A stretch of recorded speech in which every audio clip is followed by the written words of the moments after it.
Waller County 911. Yes, ma'am. My name is Rodney Dacus. I need an ambulance and police at so-called Boulevard. Please. Okay, what's going on? I don't know everything, but my son's wife is dead. Please. Okay. Angie Diaz was a beautiful young woman, a sweet wife and a loving daughter. But from what you just heard on that phone call, she would soon be found dead, with her head savagely separated from her body. You can't even keep a straight face, buddy. The man who just laughed while her murder is being interrogated is her own husband, the one who promised the world to her, but then snatched her whole life away. Sergeant. I got as far as the doorway. I didn't. Yeah, don't go in. This is a murder scene. Decapitation. It's an ugly spot. Before this horrific scene, just 3 months earlier, Angie and Jared had stood side by side, grinning in their wedding photos, full of hope and plans for the future. A new marriage, a fresh start. Everything would seem right a few months down the line. But what happened between I do and I killed? How could Jared do this to his beloved wife? And more importantly, why did this even happen? Before January 11th, 2023, everything seemed normal, at least from the outside. Angie Diaz was described by those who knew her as endlessly kind, always smiling and full of warmth. Her co-workers adored her. Her absence was now already devastating. Tears would roll down her loved ones' eyes when they told the media how dearly they would miss her. Now, the nightmare had unfolded in the rural outskirts of Magnolia, Texas, a peaceful community known for magnolia trees and small-town charm where violent crime was nearly unheard of. Until now. The first medic on the scene paused, unsure whether they were walking into a suicide, an accident, or something else entirely. As he stepped inside, a realization hit. They weren't there to save a life anymore. Angie was gone and decapitated.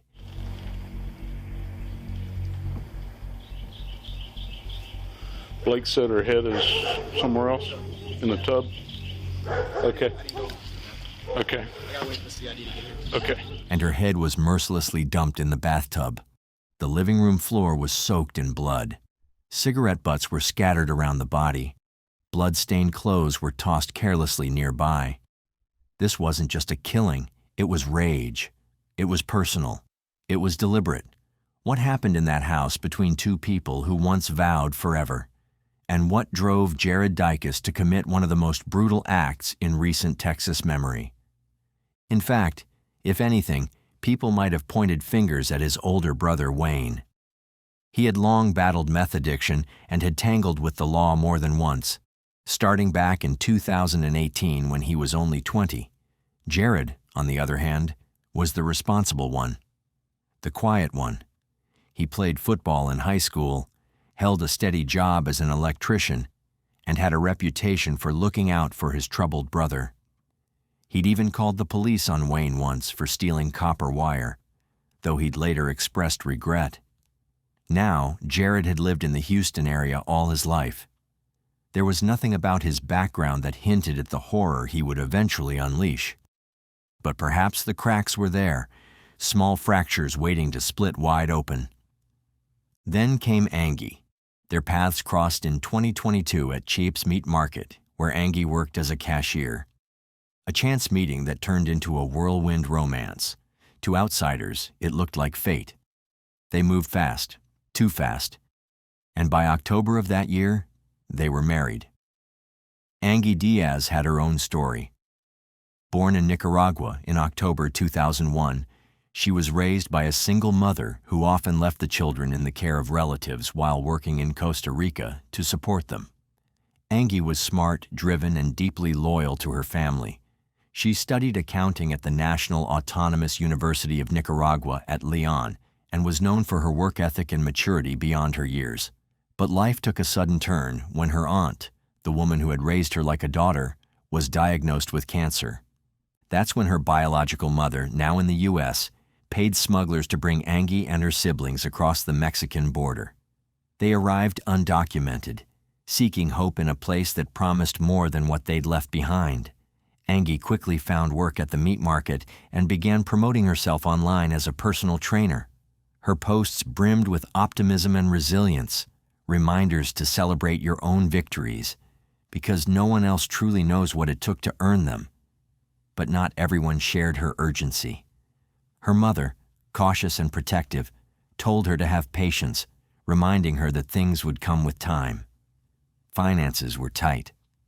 But Angie didn't want to wait. She wasn't going to sit behind a cash register forever. She had dreams, big ones. And in those dreams, Jared Dykus was suddenly front and center. He came across as charming, a former football player with small-town charisma and enough edge to feel exciting. Angie was smitten. Their social media feeds became a showcase of their young love, filled with laughter, road trips, and a carefully curated intimacy for their online audience. They got married just before Angie's 21st birthday, but not everyone was convinced this was her fairy tale ending. After she said she wasn't going to get married, she gave a reason. Yes, she told me, and I asked her, but why? If she was so happy that she was going to get married, and she told me no, that the boyfriend had changed, he had become very distant, he wasn't paying attention to her, and well, I advised her a lot because I'm a bit older than her. So I advised her and told her that if she didn't feel good with him, it would be better to end the relationship. According to one of her closest friends, Angie had previously been in a serious relationship with a man named Jose. She'd been planning to marry him in the U.S., a future that never came to be.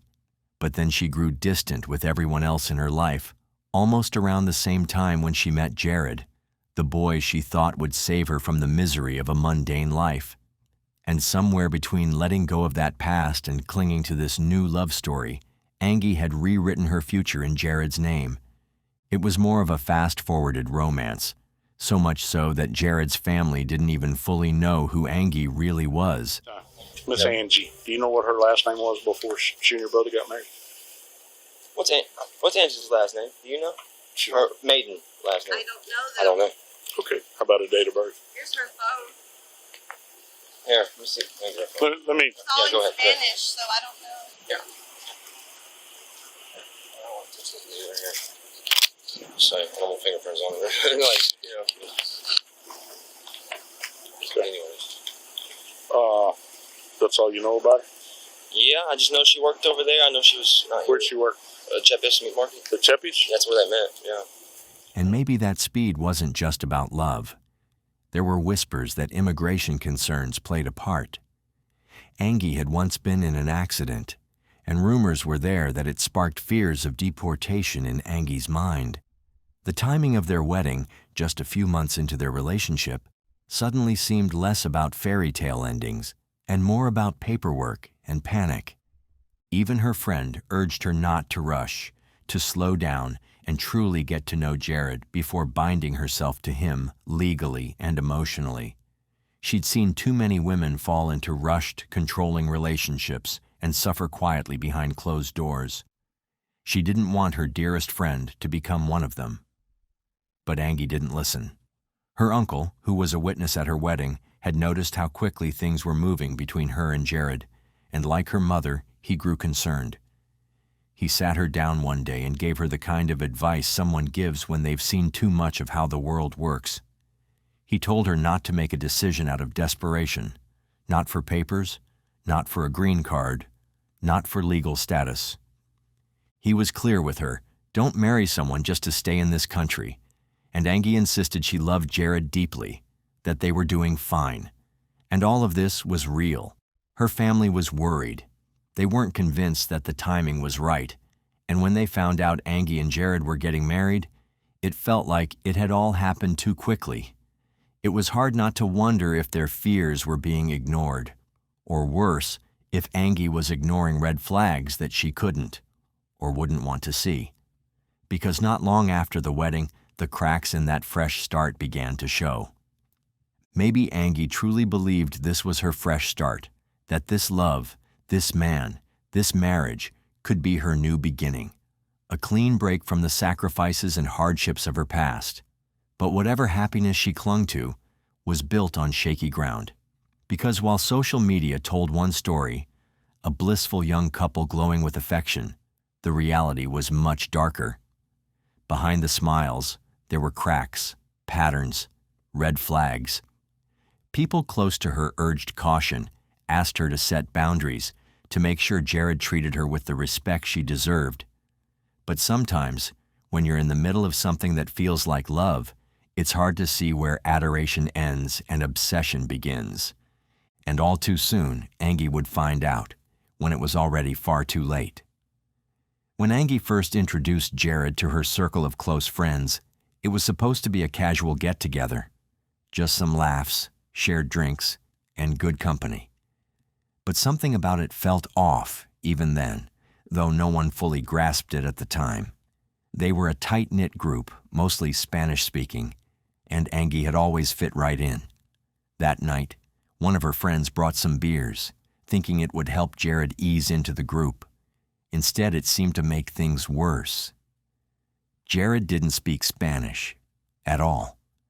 And as the conversations flowed in a language he couldn't understand, frustration began to flicker across his face. Angie, trying to bridge the gap, kept translating back and forth. Her friend noticed how tense she got, always looking to Jared as if checking whether he was okay, whether he was angry. They started calling him Rojo, red, for his hair. It was a light-hearted nickname among friends, but Jared didn't laugh along. He didn't smile. He sat stiffly, disconnected. And sometimes, without saying a word, he'd just leave. No goodbye. No explanation. Just gone. What seemed like awkwardness at first, in hindsight, began to look a lot more like resentment. Jared wasn't just irritated that he couldn't follow the conversations, he was alienated. He felt like an outsider around Angie's people, in her world, and the way he handled that wasn't with curiosity or patience. It was with cold detachment, maybe even simmering anger. After the wedding, things got worse. Angie's friend remembered the shift, how Jared's discomfort turned into distance, how he stopped making any effort. The gatherings became fewer. The joy dimmed. Angie became quieter. And when she did show up, she never really seemed fully there. Looking back, her friend could trace the moment the light in Angie's eyes started to fade. The pressure of trying to make two worlds fit together was falling squarely on Angie's shoulders, and she was doing all she could to keep it from breaking. But sometimes the cracks are too deep to hide.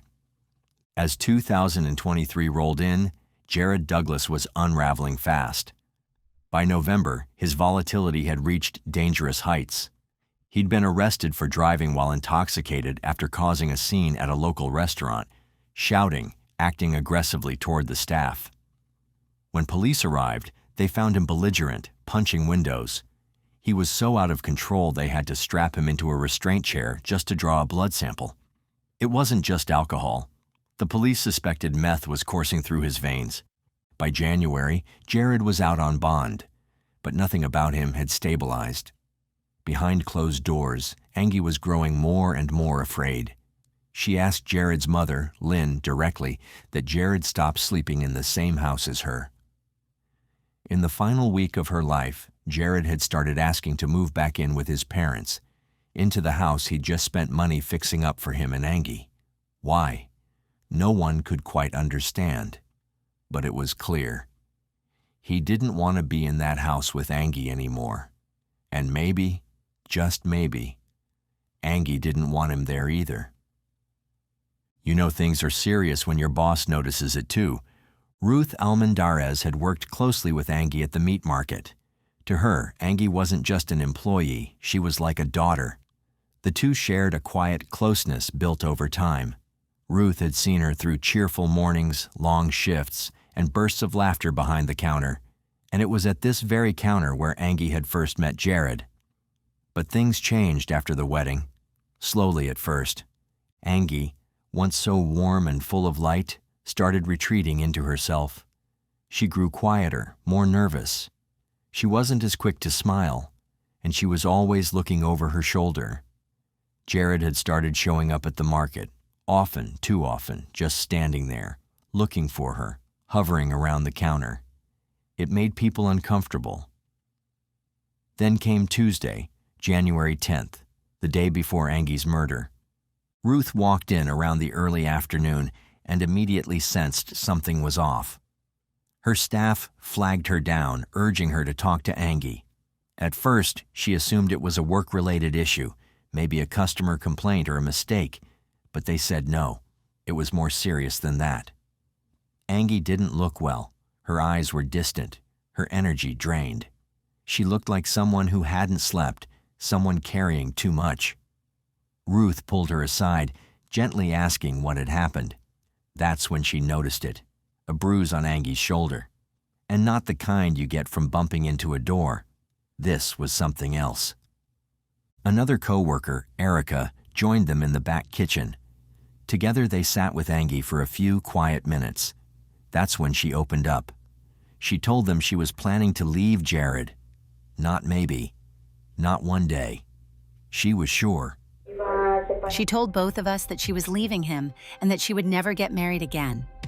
I asked her, was it really that bad?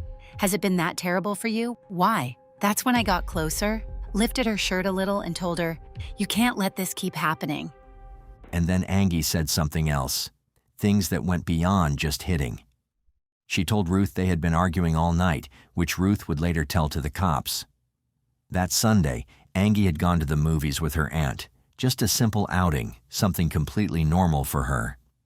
But Jared hadn't wanted her to go. He didn't want her seeing anyone, didn't want her to have even a sliver of independence.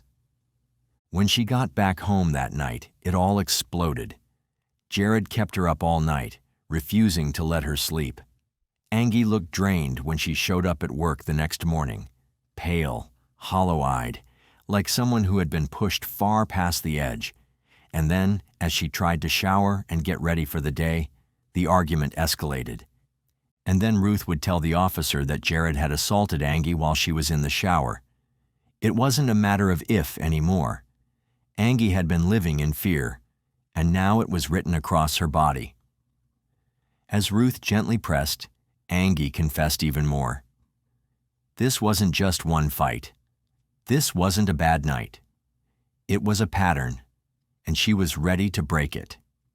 She told Ruth she had made up her mind. She told Ruth that it was time to leave.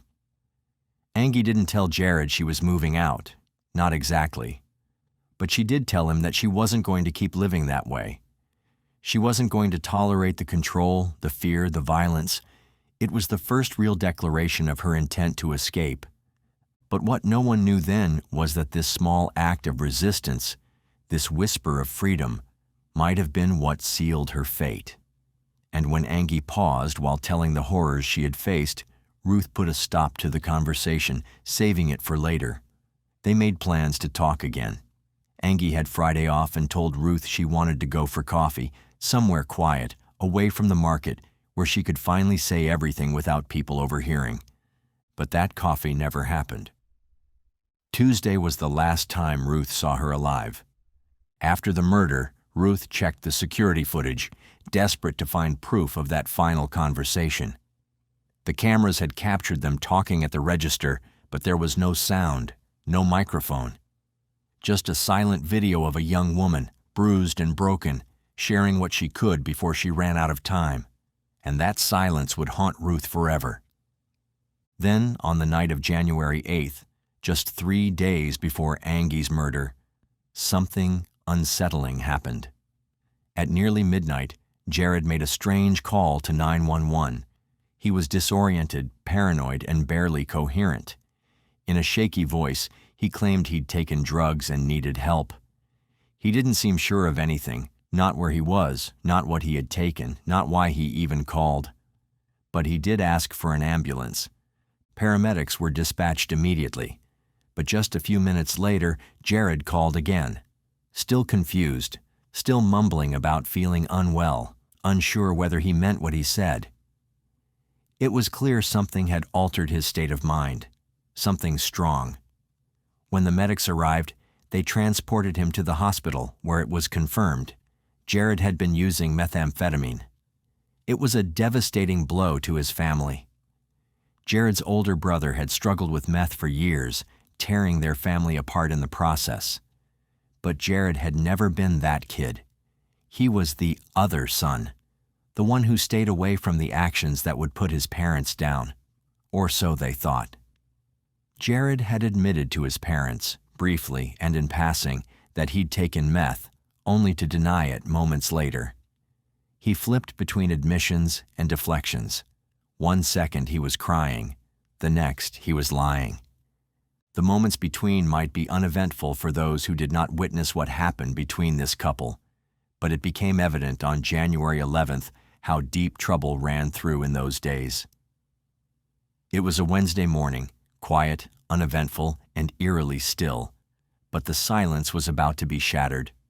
Jared had returned to his home around 4 a.m. after what seemed to be a typical shift. His house, nestled in the back of his parents' property, sat dark and isolated. He slipped inside without much notice. No one saw him again for several hours. It wasn't until 12:30 p.m. that his mother, Lynn, caught sight of him again. He came back into their house, but something was off. He seemed nervous, unfocused, and then she heard it. A phone ringing. Not his usual ringtone, not even his usual phone. It was a device she didn't recognize. Curious and concerned, Lynn questioned him about the unfamiliar phone. Jared casually claimed to have multiple phones, but the story didn't sit right. Something about the device, the look, the feel. It wasn't his. And when he finally pulled it from his pocket, the screen was in Spanish. That's when Lynn's heart dropped. She knew immediately. This was Angie's phone. Angie, who never left her phone behind. Angie, who had been growing increasingly distant and afraid. Who, just days earlier, had been bruised and exhausted from yet another sleepless, violent night. Lynn didn't wait.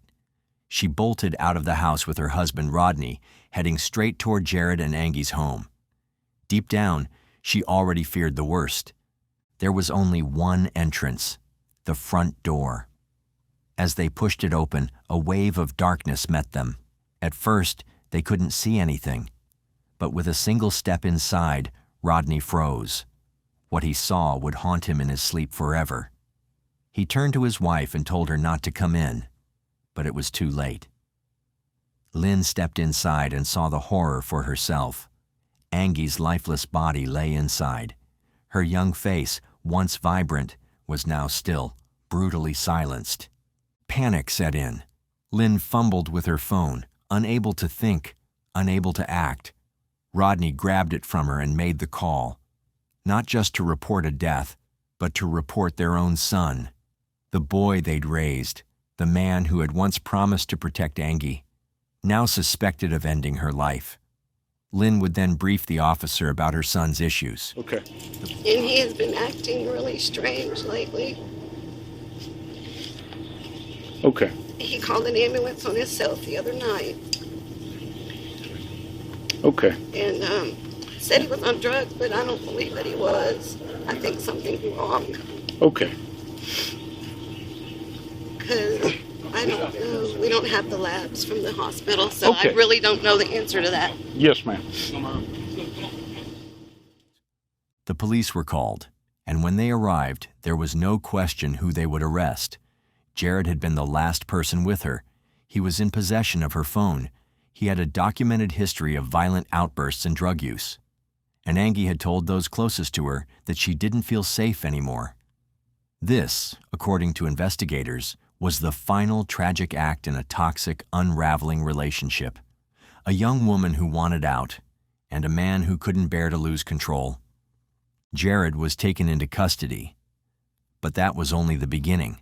The interrogation tapes would reveal even more unsettling truths about what really happened between Jared and Angie. Because when police sat Jared down and started asking questions, a new, disturbing narrative began to take shape.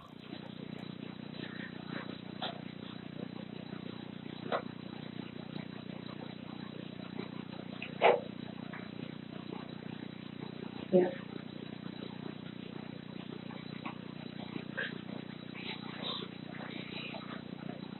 There were other stabbings on her body. Did you do that after you cut her head off?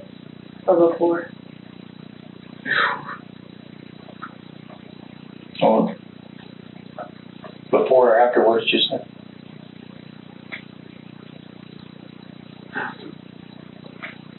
You just told me before.